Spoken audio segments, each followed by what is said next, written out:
Welcome to the Seventh Floor Show. I'm your host, Tanner Bell. Alongside me today, as always, is Justin Doyle. Justin, how are you today, sir? Doing pretty good. Doing pretty good. That's awesome. That's awesome. So, last week's show, we recorded the Wednesday before camp opening. And what did I say Justin was going to happen with David Pastrnak? What have I been saying over the first two episodes? He was gonna sign early that morning, or he was gonna sign that the next day, Yep. and And he did. yeah, he did. And we'll get to that. But first, I want you to check out Spretzebox. Spretzebox is the subscription service for like accessories, for sunglasses, socks, anything you name it. They ship it monthly right to your door. It's $28 a month. They pack $100 worth of value into each box. I'm a loyal member of theirs, and I get it every month. I know how to put together the outfits. I know what's stylish. I know what looks good in terms of the general outfit, but those finishing accessories, Box helps me elevate my game. And they'll help you elevate your game. Use the promo code Rebello10. That is Rebello10 to get 10% off your first month's box. So kicking it off, talking about David Pastrnak. So, like you said, I was along the thinking, and I know when Joe was on the first show, he said I was probably going to be dead on with David Pastrnak. He signed the morning of day one of training camp. And he signed for a decent amount of money. I thought that this is a good deal for Don Sweeney. And if you've listened to the way I've talked about this entire situation, you've heard me be in Sweeney's camp on this, be on the team's camp in terms of staying strong and really keeping that number low. And the fact is well below $7 million per year. In fact, the AAV on this contract is six. Like it's just 6.6 million, but it's all sixes on the back end. You have your signing bonuses, $4 million this year, with the $4 million base salary, which is an $8 million total. So this is his $8 million a year, if you want to look at it that way. Has another $1 million coming to him in a signing bonus in 2020. And then he has $2 million coming in his final year, 2022 to 23. Modified no trade clause 2021 and then 2022. It's a 10-team list on that one. And you also get paid $8 million for the next year as well, and that's going to be strictly base salary. So if you look at the way it's broken down, $6.6 million is a solid price for David Pastrnak in the sense that the Bruins got a really good deal, and a young player got a long-term contract that he wanted, maybe for a little bit less money, but when he comes up, in theory, he should be getting top of the league money if he truly believes in himself and if he can truly develop. So all around, I think this is a win. What are your thoughts on this one? Yeah, I think it's definitely a win. I was shocked when it came out that it was, only 6. I was thinking we were going to get closer to 7, maybe a little over 7, like 7-2.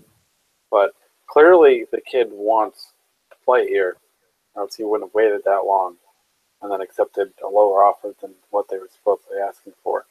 So we knew that he definitely wanted to stay here, and it showed that he ended up taking a lower value. The only thing that we were talking about is that he was still in check, which we were really confused about. But right. luckily, credit to him. I think a lot of credit has to go to him in that sense. I didn't like the move of still being the check. I thought he didn't want to get a deal done by doing that. But then again, I was like, even if he signs the contract when camp opens, it's still going to take him a couple days to get into Boston. To his credit, he was skating with the team on Saturday. He signed the contract Thursday. Came over on Friday. He flew into Boston. He was in Boston Friday night and was skating with the full team on Saturday. So a hell of a turnaround there. If you look at the cap situation, and we'll bring on the cap right here via our friends at Cap Friendly. So they had about $10 million to play with. Now that David Pastrnak is signed and under contract, $2.6 million roughly in projected cap space for this season. They have 22 out of 23 roster spots filled, 44 to 50 contracts filled. And if you look at this Bruins cap and where David Pasternak's number sits on this year's team, you can see he sits in third place for the third highest paid Bruin, and they have 4 players over $6 million per year in the forward group this year. And if you do look at this, it is interesting to see the way their cap is broken out right now. He's just under Bergeron and David Krejci. For the team ranking, he sits beneath Tuukka Rask, who's at $7 million, David Krejci 7.2, and Bergeron at 6.8. No, It's going to no. be interesting to see what happens now with these guys because you're going to have now that Pastrnak signed. That's great. You can focus on this year's team, and we'll get to that in a little bit. But I think you're going to run into the same situation in 2 years with Forsberg Carlson, for Charlie McAvoy, and for Brandon Carlo. And for Yeah, those players, if you do believe they're going to be these top prospects, if you're one of those Bruins fans that is thinking he's going to be the next Bobby Orr when you're talking about yep. Charlie McAvoy, Sign them now. if you truly believe that after this season, if that is your belief, if you're the Boston Bruins, you have to consider to sign him after this year. Same thing with Definitely. Carlo. Same thing with JFK. And that's my issue with the way the NHL has done this in terms of the way their CBA is written out. You only get these entry level deals for about one solid year of play. You had a 34 goal season for David Pastrnak. Now he's worth 6.6 million per year. You're going to have the same situation in 2 years with three players who you project to be very good. Now, who knows if they pan out, right? We don't know. Of course. But after this year, that'll be your last opportunity to sign them to a team-friendly-ish deal. After that, it's going to be the same situation as Pastrnak. Granted, I think you got a good price for David Pastrnak, but that's still a lot of money to pay after a one real year. They bet a lot of money on a kid who had one real year as a top six forward in the NHL. So the situation is going to be interesting to see what they do, but you got to be excited about it. And I think ultimately they got a good price for David Pastrnak. Yeah, I think so. I mean, like you're saying, they're going to run into that problem with multiple of the prospects, but we'll wait. That's where the NHL is right now, so they're not the only ones. I mean, if you like, I know we were talking about it before he's Pastrnak signed, but Draisaitl, it's kind of a similar situation. He had an okay year, and then he had an excellent year last year, and then Chiarelli was like, "Oh, here's $8 million. Here you go, have fun." Like that's just like you said, it's just the way the league works. If you have a really good rookie year, then all of a sudden, I guess you're worth $10 million now. I want to see what happens, and if there's ever a story about this, or Pasternak's agent kind of says something where it's like, yeah, we saw the Draisaitl deal, and we were like, all right, let's get $8 million, same class of player. Let's see if we can get something close to this. And then maybe they talked to another team and said, hey, if Boston's not willing to budge, if we get traded to you, would you give us this type of money? And I'm guessing teams were like, no, not even close. So there probably wasn't that outside leverage for them to use. And Draisaitl's not worth $8 million. Of course, he's worth what anyone's willing to pay, and Edmonton was willing to overpay for him. I think he's a little bit better than Pastrnak. I know no one in Boston's heard of him, but it's because he's a young player too. More versatile. They're young players, and with a lot of potential. Now that Pastrnak is signed, you have a legit top six forward back in there, so you're not going to miss out on that. And he's still very, very young, so there's more upside there. And with all your other young players, there should be a good team to watch. But we'll talk a little bit more about that youth movement coming up. There's been 2 preseason games played so far. The third will be played on September 21st at home against the Philadelphia Flyers at 7 p.m. That'll be the first TV game, the official first TV game for the Boston Bruins in terms of being able to watch it in the Boston market. It'll be on NHL Network, and it'll also be on NESN. So it'll be the first NESN game of the year, playing the Philadelphia Flyers. 2 games so far. The first game was in Quebec, and playing the Montreal Canadiens. They won 3-2. The Boston Bruins did. This is a little disappointing to me. I know it's a win. They're 2-0 on the preseason, and we'll get to that second game a little bit later here. But Patrice Bergeron didn't make the trip to play in his home city, to play on his home ice. And this is a place that if they had an NHL team, he has publicly stated, I would probably go play for them. So that's been the notion he's done. And I get they had the rosters, the NHL, the way it works for preseason, you have to have X amount of veterans on the team in terms of a preseason game. So the Bruins met the requirements necessary.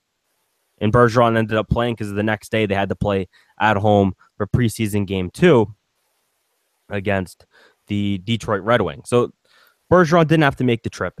He ended up practicing on the 18th. But you have to figure, or for me personally, like I'm not a Quebec native. I'm not from Canada. I'm from Boston. But you kind of scratch your head a little bit there in the fact that he didn't make the trip. I don't know if you've seen them out there. You don't have to run them the full game. But to me, this is one of his only opportunities. It'll be one of the only opportunities he gets to play a NHL game in Quebec potentially, if they don't bring a team there.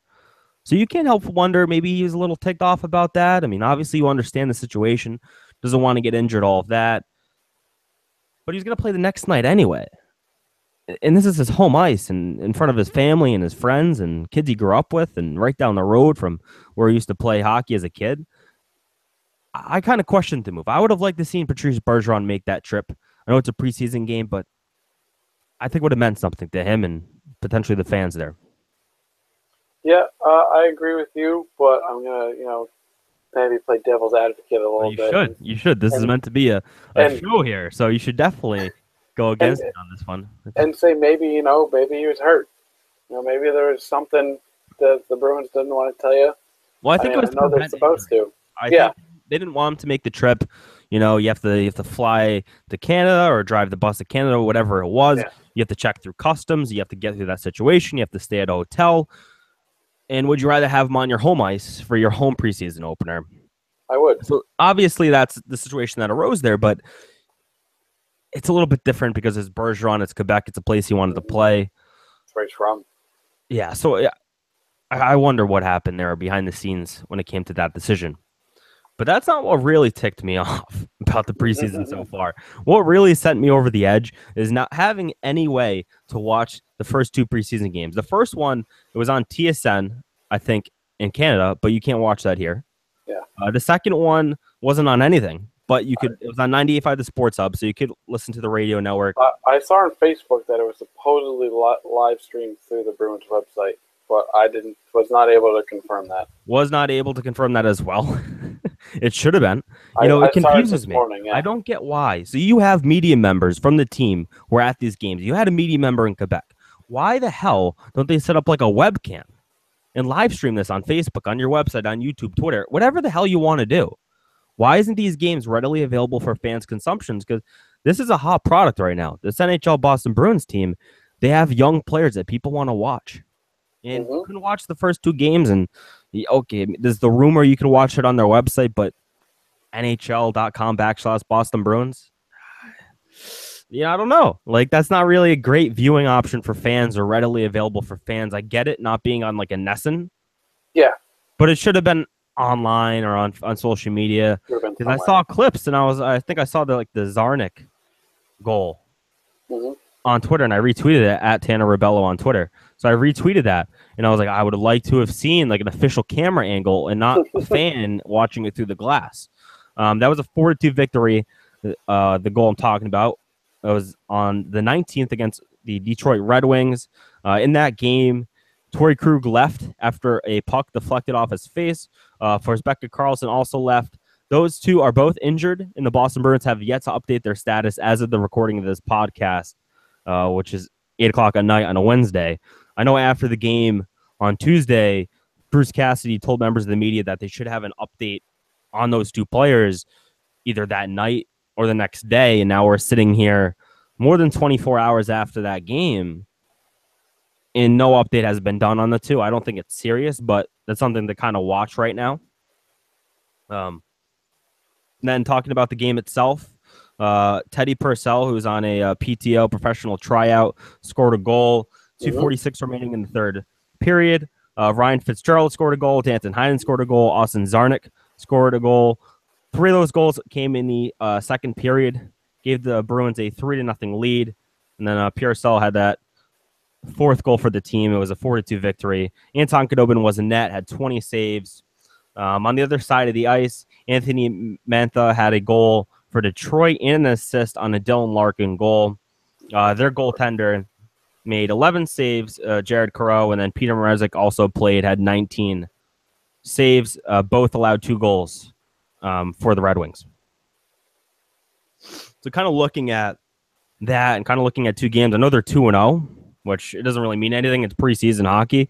But you're seeing the young kids, especially in that 4-2 victory, kind of pick it up. Zarnik, that's a really nice thing to see. Ryan Fitzgerald, Danton Heinen.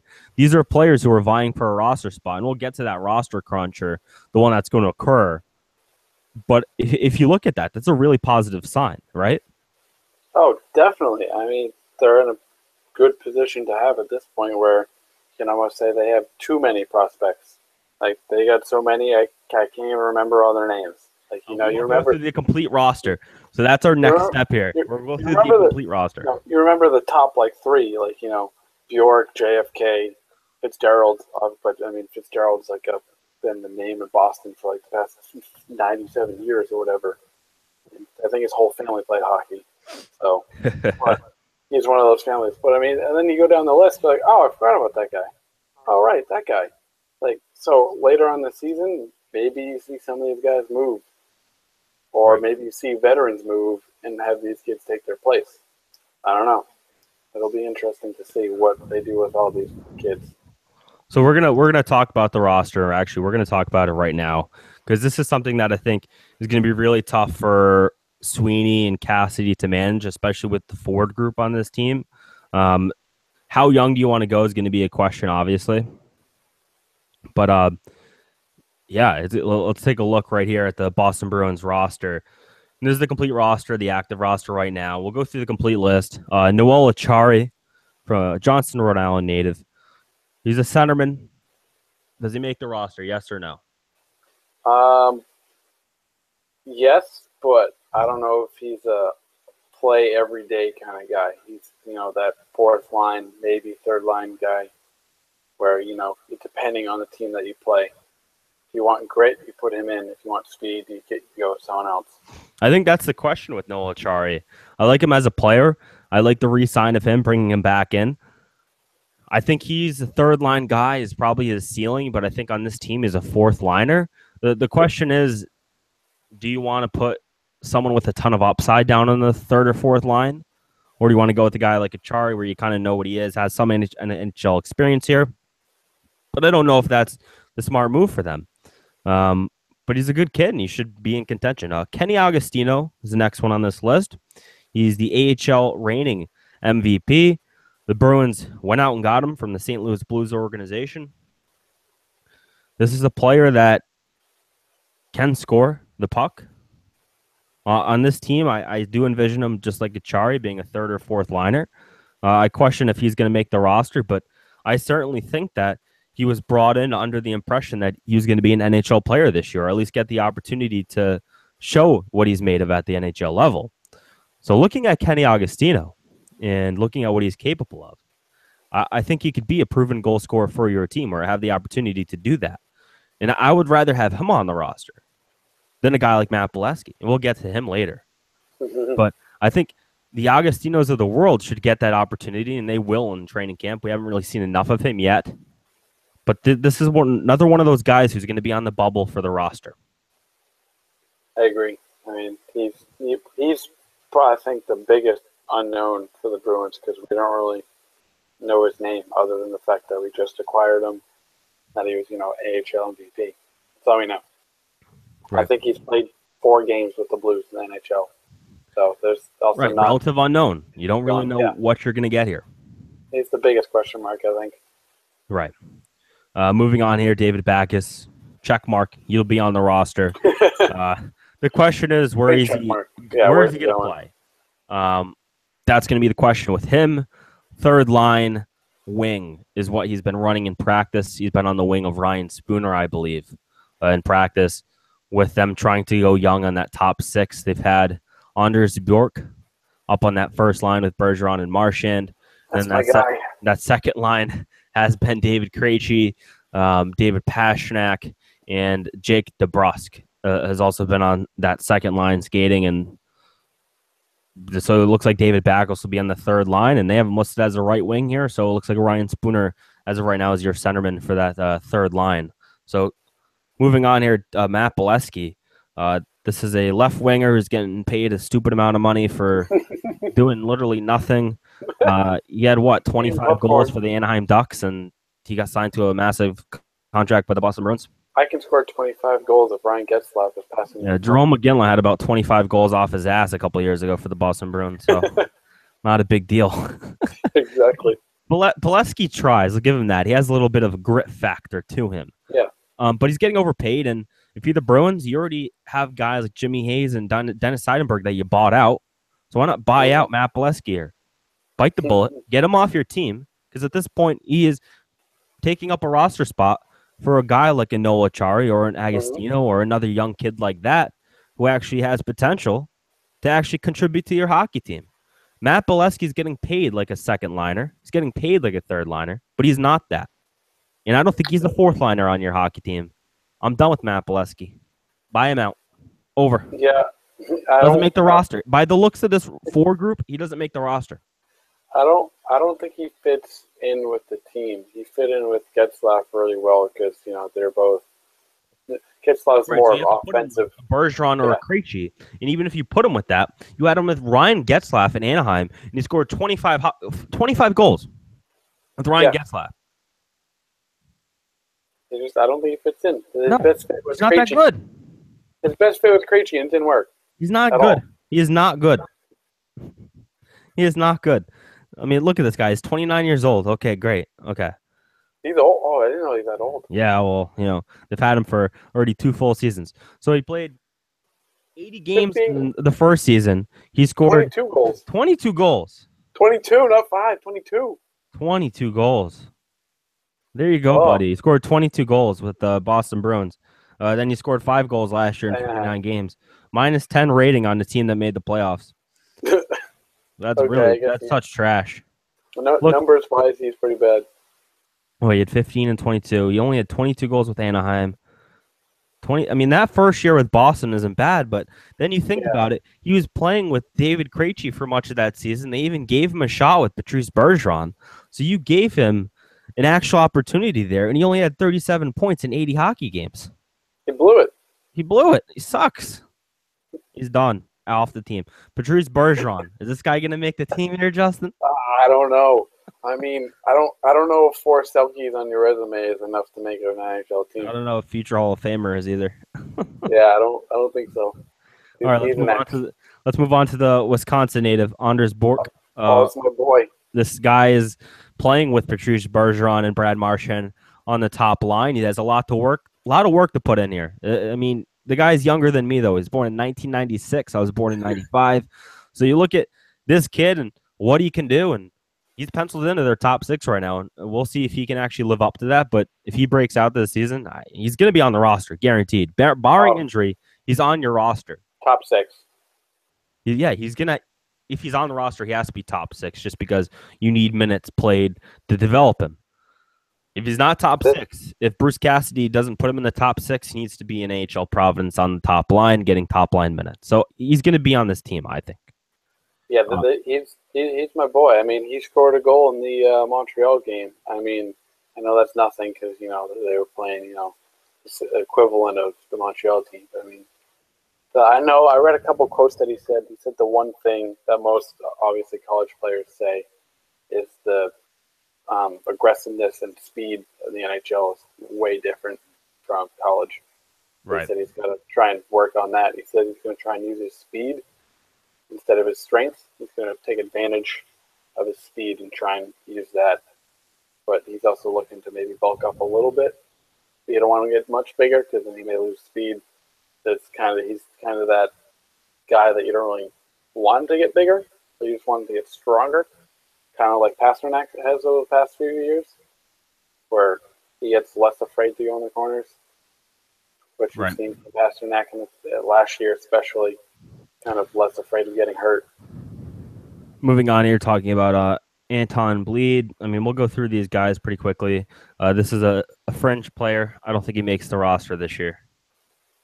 I think he gets an opportunity down the line. I don't know if he's going to be on the – I think he'll serve better in Providence. He's still really young, born in 1995.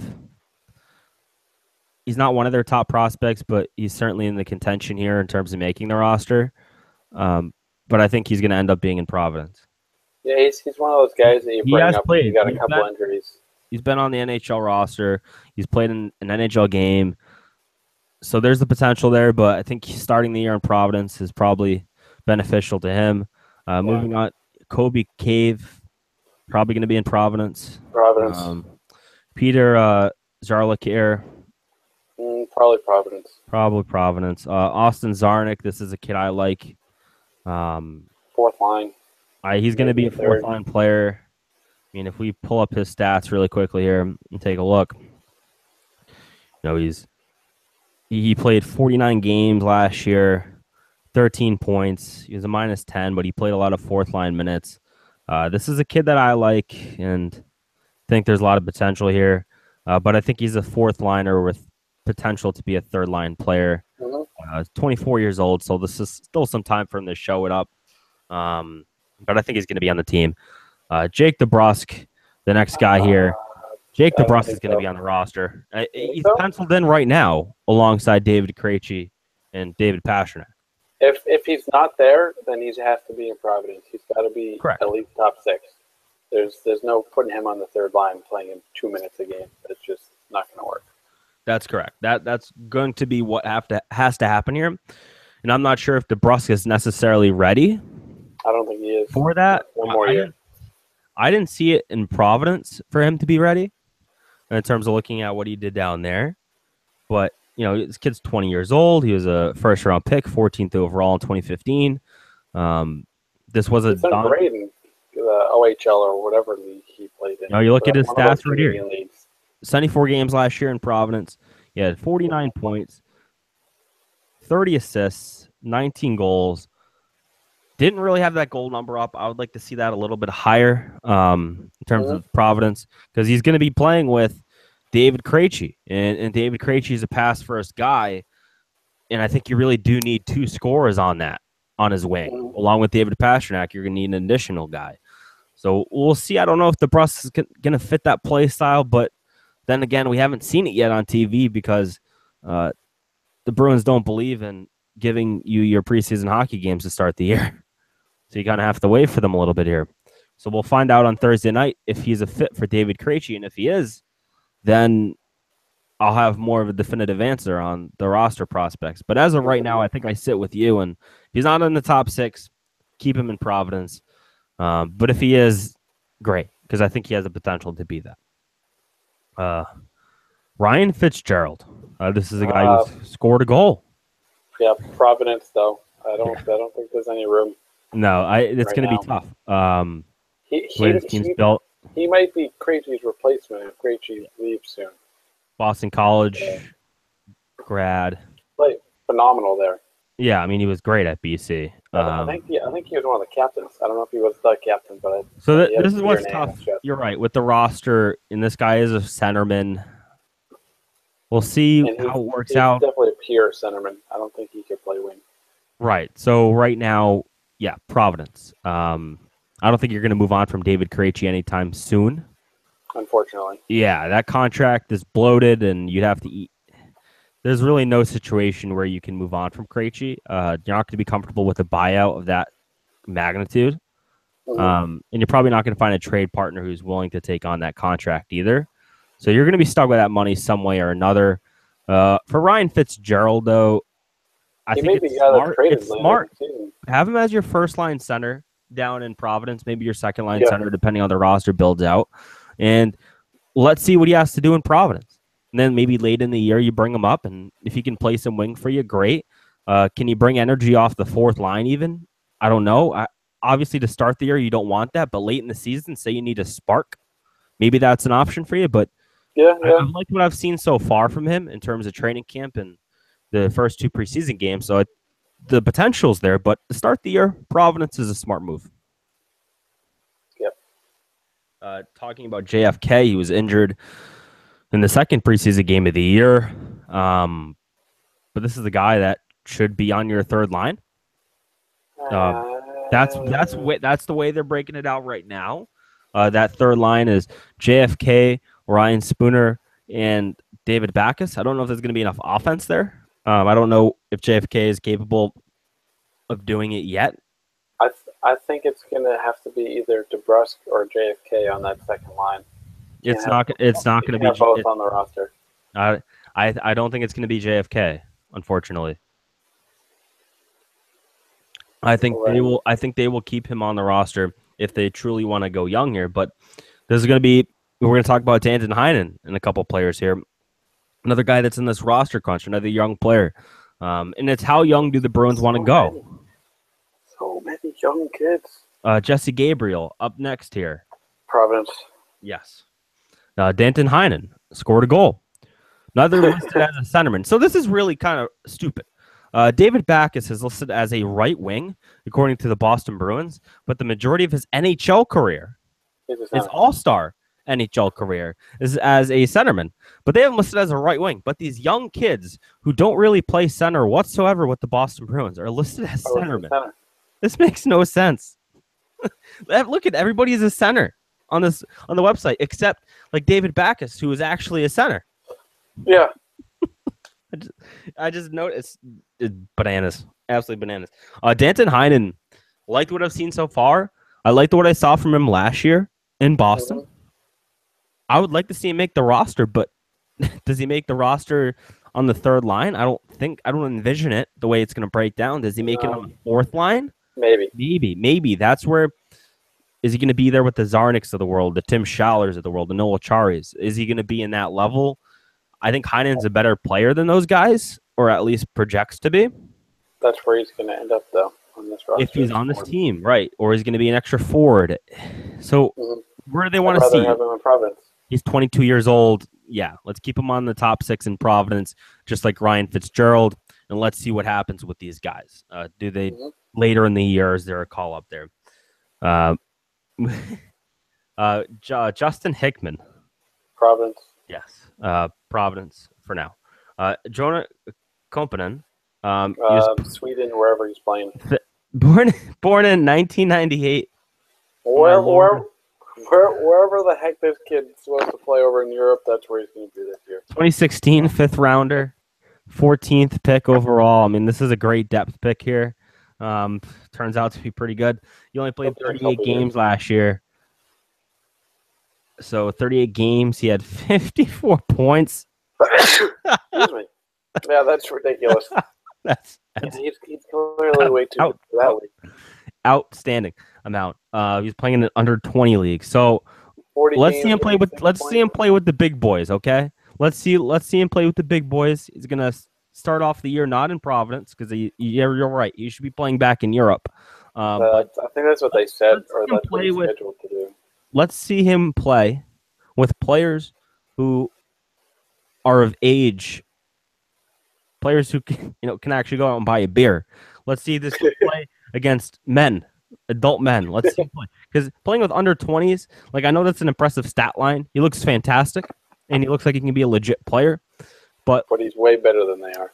Oh, yeah, he's not even we don't even know what his potential is right now. He looks like Sidney Crosby compared to the people he's I like that they brought him in the camp. I like getting a look at him, but he's too early, too soon. He's not going to be on your team this year, so ship him back out. Yeah. David Krejci, he's going to be on the roster. Yeah. Sean Curley, who everyone seems to be penciling in, but then I look at the roster and I'm like, fine guy. I don't even think so. Maybe. He's like an extra forward. There's so many guys on the bubble. He's a bubble. Who'd you rather have, Noel Chari or Sean Curley? I don't know. Who'd you rather have, Austin Zarnik or Sean Curley? I think Sean Curley, Danton Heinen, or Corelli, or however you pronounce his name. We're probably butchering his name, which I apologize for. Yeah, but that's what you get when you have a hard to pronounce name. Is it Corelli? Do they even have They don't even have like a thing, do they? Oh no, a phonetics thing. No, they phonetics. Do. You're in the NHL. There's so many hard names to pronounce. Come on, give me something to pronounce here. Look, I don't. There's a lot of people who are penciling him in onto the roster, and I'm here to tell you, I wouldn't pencil him in onto the roster yet. I don't. He's a bubble. He's a bubble guy. Should he be in Boston? Okay, yeah, but should he be in Boston over a guy like Tim Schaller? I wouldn't say that. Riley Nash is going to be on your fourth line. So would you rather have Riley Nash or Sean Curley? I'm going to tell you, well, Riley Nash is actually like a third line player, but on your team he's a fourth liner. So I'd rather have Riley Nash. Yep. To me, it's like, all right, Sean Curley is an extra forward who will rotate in potentially on your wing. With injuries. Right. So we'll see what happens. But, okay, Brad Marchand, yes. Oh, no, he sucks. No, he's terrible. He's only good because he has Bergeron passing to him. Yep. Oh, he sucks. Nosy. So he's on the roster. Riley Nash, probably going to be on the roster. Fourth line somewhere. He has played well enough for the Boston Bruins, I think, to be a third line player. But like I said, the way your roster fills out, this 28-year-old veteran is probably going to be on your fourth line. And just taking a look at what he did in his first season with the Boston Bruins, he played in 81 hockey games. 81 hockey games. Only had 17 pretty much points. Full season. Yeah, he played a full season. He was healthy for you. First time in his career, he played a complete season. 17 points. Okay, it's not great, but he was playing on the fourth line. That's exactly solid fourth liner, and I believe they had him on a power play or penalty kill or something like that last year. Probably, I think penalty kill. They didn't really break it down here, but I'm pretty sure he was on the PK last year. Was pretty effective at that. And if you look at it, that's not bad. I think they might be overpaying him a little bit. I can't remember his salary exactly, but he might be too good for the fourth line. But we'll see. Maybe you could trade him for if you ever need someone. Maybe that's an option for you. But it's a solid guy to have. And every time I saw Riley Nash on the ice last year, I looked at him and I said, "This is a solid guy to have." I don't feel like he's a liability. But rather have him over Sean Curley, whatever you pronounce it. Yes, I would. I'd rather have Riley Nash over Zarnik, Kachari even, because I think Riley Nash is just that good at that. Not saying he's a top 6 forward or anything, but on your team, he'd be a very good fourth liner. David Pastrnak, will the 6'6" guy be on your roster? I hope so. Yeah, I would hope so too. Yeah, he's in. Yes, he will be. Tim Schaller, another one of these bubble players. Bubble.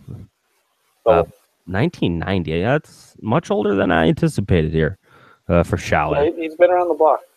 26 years old. Yeah, he has. He played in Buffalo and he played for the Bruins last year. 14 points, 59 games played. It's actually not too bad. And I do think he's another one of these bubble guys who could go either way. But I liked what I saw from him last year in the limited time. Yeah. But then again, they have a roster crunch here. Jordan Schwarz. Sorry, I pronounced that so bad. I just skipped like a bunch. Well, let's do Jordan first, though. Okay. Providence. Yes, Providence. Zach Zensian, Providence. I think it's Venetian. Venetian. That sounds about right. I'm pretty sure I've heard it pronounced that way. Yes, it is. Yes. He definitely probably Providence. Top 6 Providence. Yeah. Well, they get a lot of guys that are gonna have to pencil in the top 6 down there. Yep. Ryan Spooner. Yes. Yep. Third line center. Gonna be in a career year, contract year again, I guess. We did Jordan, Frank Vetrano. I have no idea.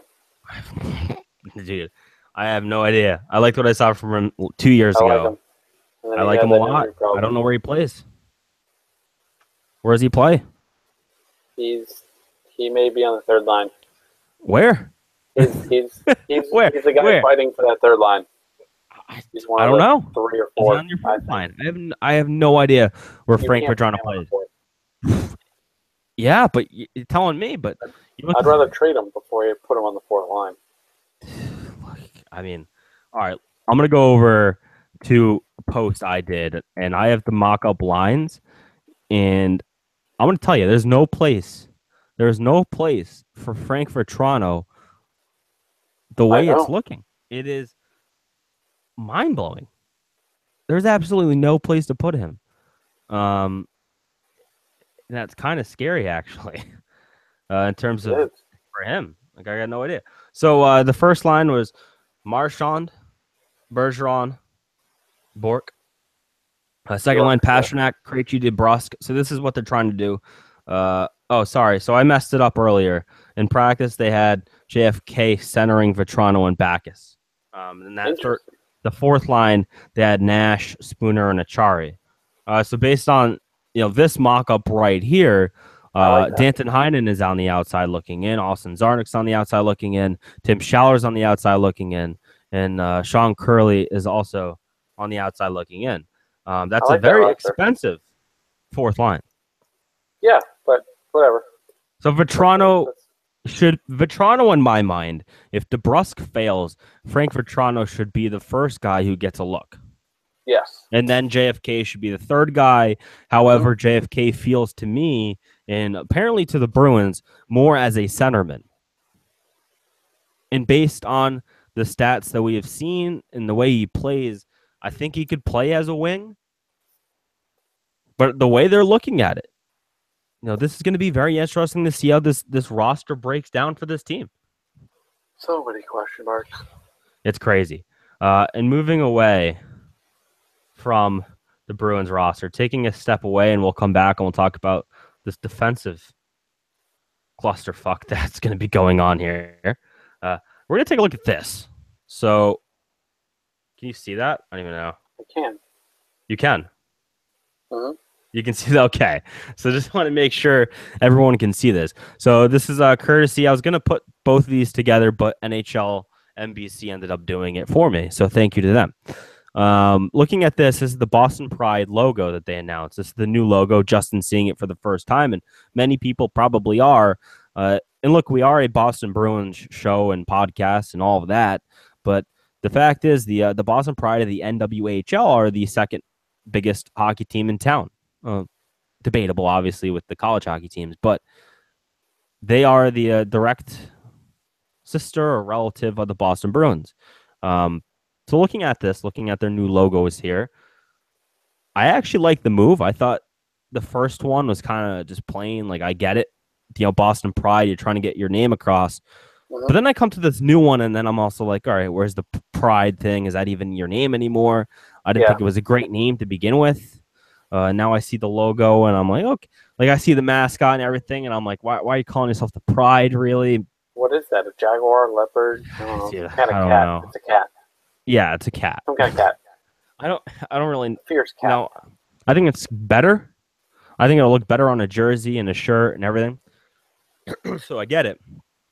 Just don't know if I'm a big fan of the name Pride. I don't really know what it signifies, and I've watched a couple of their games, and I've followed them loosely.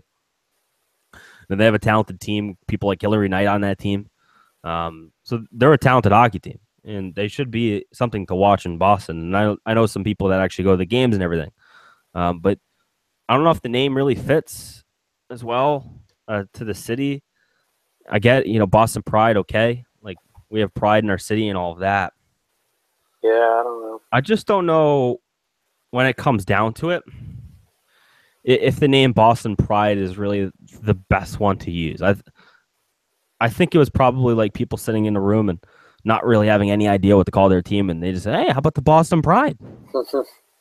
To me, it doesn't come across well, and I know they've played under it for a couple seasons, so we'll see what happens with that, but I think the logo is a nice step in the right direction for them as a team. I think it gives them a better, clear brand identity. This is coming from someone that knows a lot about marketing. I think that's a good step for them. But when I see Boston and I see this logo with the mascot, I don't think Boston Pride. I don't know.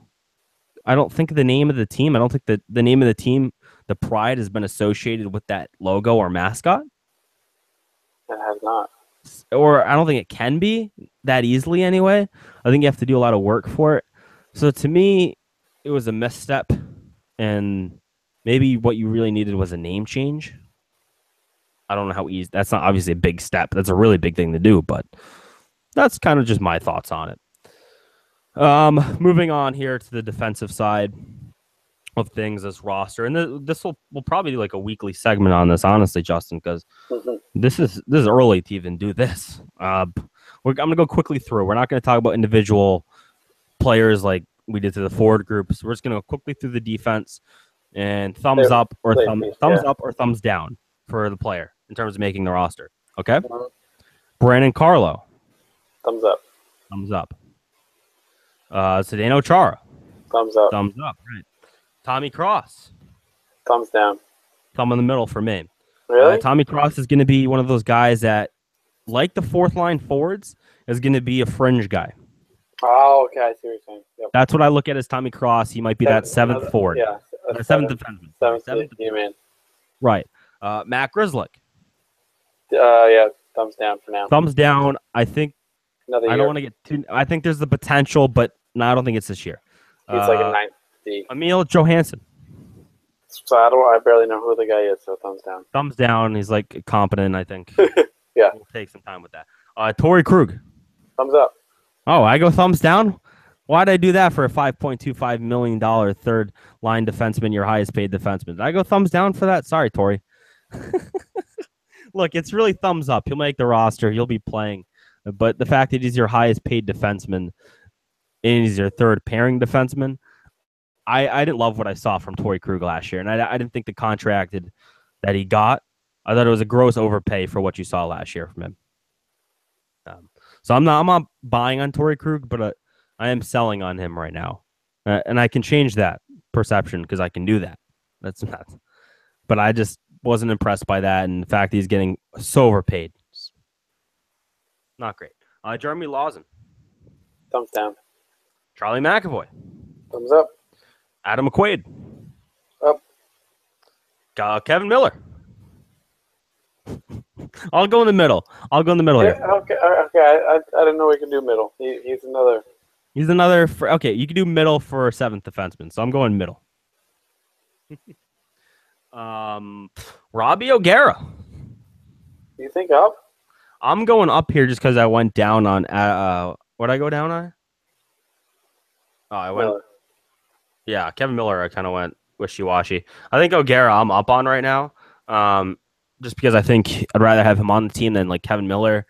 I think there's more value to that. I think I'd rather have someone over like a Torrey Krug because I think there's a couple guys in your system that could give you what Torrey Krug gives you.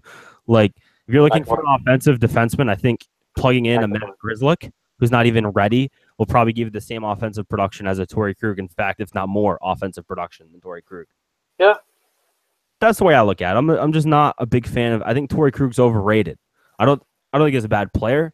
I think he's just overrated by the organization, the fans, the team, and probably himself. Well, obviously himself. $5.25 million for a third pairing defenseman. That's insane.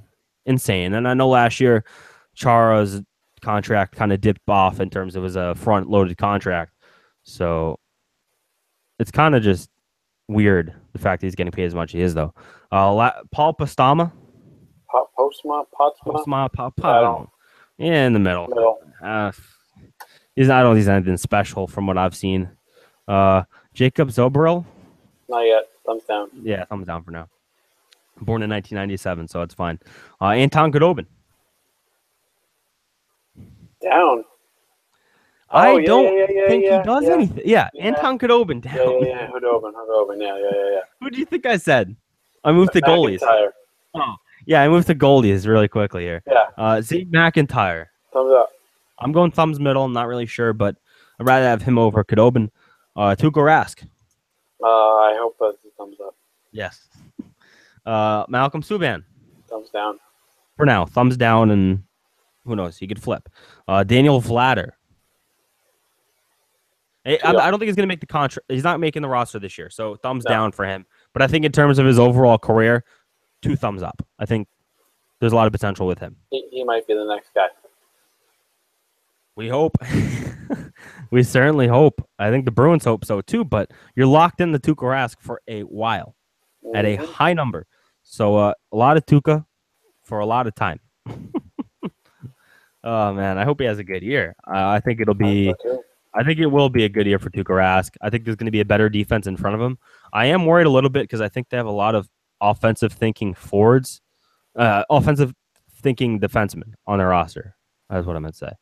I think there's a lot of guys who think offensively, and that's part of the reason why I don't think you're going to see Matt Grzelcyk up here this year, because he needs to take that step forward in terms of being able to play a little small, better defense. But kind of really finishing this off and talking about this year's team and the potential. I know we went through the entire roster in the amount of these young players that we witnessed and talked about, and we're not sure if they're going to make the roster, but there's a ton of these young talent that everyone's really, really high on right now. And one of those guys who is high on it, a guy named Brad Marchand. This is what he tweeted out after yesterday's game. He said, we have some sick young players this year, going to be a fun season. So clearly he's excited. A lot of people are excited. I had 1.5K retweets on Twitter. So this is kind of my thoughts, and then we'll get to yours on this. I think this is a compelling team. the young players, a lot of uncertainty here. There's two ways you can kind of rebuild in sports, and that's what the Bruins are in. They're in a rebuild the last couple of years. They haven't publicly admitted it. I know the Jacobs family doesn't know what a rebuild is because they said, there's that mandate last year to Claude Julien to get into the playoffs, and ended up being Bruce Cassidy who led the team into the playoffs. But they're in a rebuild. And there's two ways to do it in sports, and in the NHL, there's really only one way. In the NBA, you can go out and get that high-priced free agent, or you can draft. And in the NBA, you need to sign that big free agent star. Stars win in that league. In the NHL, it's a little bit different. And the reason for that is that the cap is a hard cap. There's no flexibility there. So signing the big-name free agent, you can do that, but you can't sign multiple of them. You can't have a whole team filled with stars. So in order to build a system full of depth, a lineup full of depth, you need to draft. You need to draft very well. And the last couple of years, you've noticed Don Sweeney do a reported very good job at this. A ton of draft picks. They've drafted a ton of players. They've overreached for players. I know that was a story a couple of years ago where they drafted 3 defensemen all in a row, but they pulled them from a position where they potentially didn't need to be drafted till like the next round. So he's drafted incredibly well in terms of the prospects you have now and what you might potentially have. So I think this isn't the year for the casual fan. I think, in fact, Nesson's numbers won't be that great unless there's a lot of players who break out in terms of young players becoming Rookie of the Year candidates. But I look at this year's team, and I just, as a hockey fan, and I think the hardcore fans are going to be into this a lot because you have the chance to really see here in the regular season what you have at a lot of these players. Guys like McAvoy, first Beckett Carlson, Bork. The list goes on and on, really, with this team. The question is, how many guys break out this year? And that's going to determine their success. That'll truly determine what this team will be. They're not a Stanley Cup contender this year. They might not be next year. The year after that, then we're talking. But you're going to see that youth movement this year. The question is, how far into they go? How quick is this turn in terms of, like the Celtics in basketball? What was it? 2 seasons they went down. They were 2 or 3 seasons. They were right back into it. The question with the Bruins is, how quick can they do it? Can they do it? I don't think it's this year, but in their second year. So you're going to have Bork next year in his second year, Charlie McAvoy in his second year, Carlo in his third year, Rebecca Carlson in his second year. Will it be that quick? Will it be next season? Because the way I'm thinking now is that you've built this depth. You've drafted very well. You have a ton of players who are now on the brink of breaking into the NHL. We saw with Pastrnak. You had 2 seasons of a learning curve, right? With him, 2 full seasons, essentially, of him needing to get adjusted and acclimated to the NHL. And then his 3rd season, it was balls to the wall, 34 goals. Boom, right. And that was relatively quick, in my opinion. I thought he was brought along relatively quick in terms of becoming an NHL star. Within 3 years of entering the league, he's a legit star. And if you look at McAvoy, obviously this is different. Everybody's different in terms of their breakout. But say these guys that they're bringing in right now, it takes them 3 seasons as well. So you're talking about this season and next season being building years to a potential season in 3 years where you're going to be contending for a cup. And does this all fit? Can they rebuild quick enough to fit into Bergeron's window, to Krejci's window, to Marchand's window, and to Tuukka Rask's window? And I think you can throw Chara in there if you have enough explosion this year to get to next year, where next year maybe, okay, now they're a fringe cup contender here. So the question is, can these young players get to a point where the Bruins contend with Bergeron and with Krejci and with those guys? I don't know if they can. I don't know if it could be that quick. Because think about it. We went through the roster, Justin. They're betting on so many of these young kids to break out this year. And I think it's unfair if you're a fan or even the team or ownership and to look at them and say everyone's going to break out this year. I think you'll see a couple step forwards, and I think that's what you have to look for. Yeah. I'm not looking for, Bjork or any of those guys. I am looking for a person to be in a Rookie of the Year contention, though. I am looking for one of these players to be the best rookie in hockey. I think that's actually a must for this team. Yeah. I'm not looking for 120 points like Patrick Kane, Connor McDavid level good, but if at least one of them gets kind of close, like maybe high 90 points, low 90s, at least 90 points, I know that's a lot coming from a Bruins player That's a in ton. the past years. But so maybe like 80 points from a rookie, maybe better for Bruins because they've never really had the high point getters. I want to see one player on defense, one rookie on defense, so either a Carlo or a McAvoy, or maybe it's an O'Gara, maybe someone like that. But I want to see one young player on defense take a good leap forward in terms of being a legit top 4 player in the NHL in terms of defense, like a top 4 on your team. And I want to see one of those defensemen become a considered elite player. And I know that's tough to do for a young player, but you have 2 highly regarded players in Carlo and McAvoy. And if they can leap into that elite discussion in terms of being a top even 20 defenseman in the league, that's kind of what I'm looking for. And I'm looking for step forwards, and I think there will be.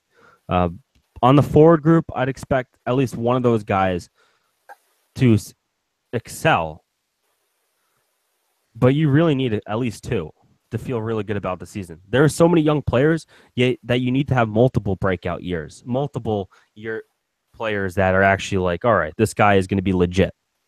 You need to see that from multiple rookies this year. Yeah. They're going to be legit players in the NHL. And I think that's important. And I think you'll find out right away. Because Carlo's legit, right? We saw last year. I think we've seen enough of Brandon Carlo where you can consider him a legit player. The question is he ever going to be? Is he going to become an elite type of defender? Because that's what he is. He's a defenseman that is very defensive. He's not an offensive-minded guy at all. A little bit. A little bit, but yeah, everybody is nowadays. But in true. terms of the current NHL, he's a very defensive-minded defenseman. Yeah. So I think he's a legit player. The question is, does he take that leap forward? Because right now I look at him last year, and I thought his play was of a top 4 caliber defender. Yes. On your team, especially. But on an elite team, playoff team, if he's on your second pairing, I thought, okay, that's good. But will he break out into a true top pairing guy this year? Will he break out to be a true shutdown defenseman? That's what I'm looking for Brandon Carlo, because it is his second year. And I know he missed some time last year, but there's some potential there. But it's truly a team with so many question marks. You can pencil in Bergeron, Marchand, Pastrnak on offense. You're penciling in David Backes. I'm talking about like production. Oh.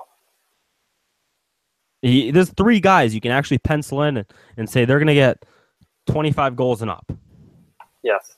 And I think Bergeron, it's fringe 25 goal scorer, but you know what I'm talking about. Elite production on offense. Those 3 guys. You talk about defensively. Is there a person where you're expecting elite level production, like guaranteed? No. No. I mean, no. Not even like Char. He's beyond that at this point. So there's too many question marks on this team, and that's a good thing. I think for people who want to watch the games, that's a really good thing. You have no idea what you're going to watch. No idea what the product's going to be. So I think ratings will be down, actually. I think the casual fan won't turn in to the team. But I think for fans of hockey and fans of the Bruins, this could be a very exciting year because you're going to see step forwards. You're going to see step backwards as well. You're going to see people who don't develop. But you're guaranteed at least a couple guys here who really pop. You'd like to hope so. Yeah, you would hope so, Justin. You absolutely have to hope so because it's an entire rebuild. This entire Don Sweeney mantra has been draft, build your system. Draft. You're right. Exactly. So that's your entire system. So I think you've seen some hits so far. I think it's premature to call McAvoy anything. I think it's anybody. If Vetrano is the same way, I actually look at David Pastrnak and think it's premature to say he's anything. I know he scored 34 goals, but I want to see more than a one-hit wonder. I want to see him do that over multiple seasons. I want to see step forwards. Is he going to be good? Is he going to be really? Is he going to be elite, or is he just going to be really good? Right, because we've seen step backwards as well. So we have no idea. I mean, even he is legitimately a question mark as well. Absolutely crazy when you look at this team. And that's a good thing. I think they'll make the playoffs. I Yeah, think they they have should. a shot. I They think should. Vegas projects them at eighth place, though. Well, yeah, they'll. I think they'll be in the same position as last year, but I look at this year's roster and I think they've gotten better. I I think do. I think they've gotten better. Yeah. Yeah, I think Carlo is going to get better. I think your veterans will stay the same, but you're bringing in enough young talent where they're going to be better than O'Reilly Nash, and they're or they gonna push, not O'Reilly. Nash. They can be better than those kind of players who are in the bottom tier. and they'll push the veterans to play better because they don't want to lose their job. Right. So you don't have Jimmy Hayes on your roster anymore, so there's no more liability there. See you later. Thanks for Yeah, no coming. kidding. So yeah, you have a lot of guys who are playing for something, and that's what you like to see. A lot of these young players don't have the contract, and if you're Forsbecka Karlsson sitting in the locker room, or a Bork sitting in the locker room, and you're looking across at David Pastrnak, and you're saying, "Wow, that guy scored 34 goals once, and he got that contract. All right, let's go, Let's go. let's go. Let me do that 2 years in a row or 3 years in a row, and I'll get that a bigger contract than that." So there's a lot of motivation. And that's what I like. A lot of unproven players who have a ton to prove. Yep. And maybe you get career breakouts here. So if everybody break out, there'll be a very good team. But I don't think it'll happen. I'm looking for 2 or 3 players to break out because that's how many players you have. You have so many players on here. And I also think there's going to be a player that you're not thinking of right now who's going to end up breaking out. A player not named, Bjork or McAvoy or Carlo or those kinds. I think it's going to be someone from Providence, like a Matt Grzelcyk or someone you've kind of written off already. Mm-hmm. I think you'll see a breakout from one of those guys because I think that's a given on this team. I think there'll be some kind of injury along the line where you call that guy up and then, they play out of their mind, like an O'Gara or a Heinen. I think you'll see one of those this year as well. Mm-hmm. I don't hope for an injury at all. No, definitely not. But I think maybe it's an underperformance. Maybe someone underperforms or maybe there's a trade that moves up the roster spot or whatever. But I think that would be a good thing as well. I think there's reason to be confident if you're a Boston Bruins fan in terms of watching hockey this year. I think it'll be wildly entertaining, and I think their product is moving closer to what you need to compete for a Stanley Cup. They're getting faster. They're getting younger. And they might be able to outskate any team in the NHL this year. And they got legs under them. They'll be fast. Yep. It'll be exciting. And David Krejci will weigh them down like the anchor he is. DeBrusk is skating and laps around him on the ice as he's waiting to skate up. Oh, that might be frustrating to watch, actually. Krejci's such a good player. He just plays. He's a class man. He's a classy man. Plays such a different game. He does. He plays the old style of hockey. Yeah. Everything's in slow motion for him, which is impressive that he can do. Right. So I think there's a way to play with him, and I hope David Krejci figures it out this year. And I think he will. But it's the hip. Is that hip going to hold up? We're at the point here in my mind that a couple more issues with that hip, and maybe it's time to step away. Yeah. I know he's still younger. I think there's a lot of money there, but it might be the type of situation where it's like, do you want to walk right in 20 years?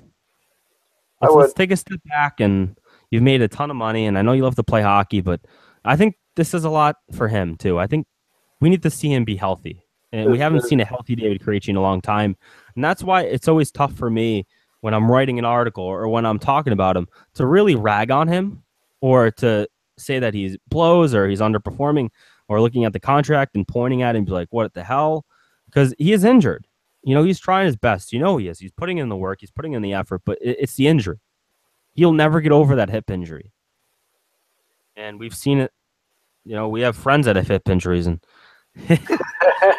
they feel it all the time, man. They do not stop complaining about that hip injury. So I'm sure David Krejci's battling through a lot. I'm sure he's battling through a lot of pain. I can't imagine playing a sport with a hip that's just always bothering. So that's it for the 7th Floor show. I don't know how long this thing runs, man. I never really know. I think an hour and 10-ish. All right. Okay. Not bad. Not bad. So thank you for watching, listening. You could find us on Facebook to watch it, on YouTube. You can listen to the audio version on SoundCloud, iTunes, TuneIn Radio, Google Play. Probably forgetting one, but there's a ton. Or you can just go to trifectanetwork.com and you can catch up with the latest on there. Justin and I have started our daily Boston Bruins stuff on there with the preseason kicking in, and we'll have another show next Thursday. But for now, enjoy preseason hockey and be thankful that you can actually watch preseason hockey on NESN. Oh boy. For, one game, and then they stop for a while, and I think it's on NESN Plus this weekend at some point because the Red Sox are playing. But they're playing on NESN, actual NESN on Thursday night. They're playing on the John Henry Network? Yeah, they're playing on NESN because the Red Sox have an off day. So the Red Sox... They need to rename that the John Henry Network because we all know that's what it is. Well, it's always Red Sox, Red Sox, Red Sox, Red Sox, and hey, guess what? More Red Sox. You know what? Nothing pisses me off more when you have like a late season hockey game and they have like a April Red Sox game or like a spring training game, and it's like basically a playoff Bruins game to the point where it's like a must-win game, and they're like, people care about game 2 of 162 of the Red Sox more. No, thank you. And they might actually get better ratings than the Bruins at that time, but that's just stupid. They probably do. It was what was it? One situation where 2 years ago where they missed the playoffs because Tuukka Rask had the shits the night before or whatever. And they didn't have the game, yeah. Yeah, you can't watch the game unless you have NESN Plus. So then you're gonna watch. I'm listening to it on 98.5 the Sports Hub. But I know we were gonna finish up, but 98.5, I think it's Ryan Johnston. Is that who's doing it now with David Gosher? Oh, I don't remember. So they haven't like I don't think Gosher's gone. They haven't made an official announcement. They haven't. They actually haven't made an official announcement. I know. I think it's Ryan Johnston of 98.5 the Sports Hub who has been doing the Bruins. He did the Bruins preseason game for the second game of the year, which is the first home game with Beers. So Gosher's gone, obviously, and went to Vegas. So Johnston did that game. It's gonna be interesting to see if that's a long term or whatever. I know a lot of people don't listen to hockey on the radio. Look at that, another question mark for the Bruins organization. Yeah, another big question on the entire situation that's going on. Or will they sell out games? Another question mark. How many people will watch? Will game 3 of the Red Sox season? We'll be watching. I'll be watching. Yeah, it's entertaining. I look at it this way: if you're a Celtics fan and you're trying to watch this team, watch the big games. If you're a Celtics, watch the Celtics games. But the first 40 games are pointless in the basketball season for the Celtics. For the Bruins, game 1 matters as much as game 2, 3, 4. It all matters for this team because there's so many unknowns, and that's exciting. I think it's going to be like the only sport next to football in this town that every game actually matters because there's going to be a lot on the table here.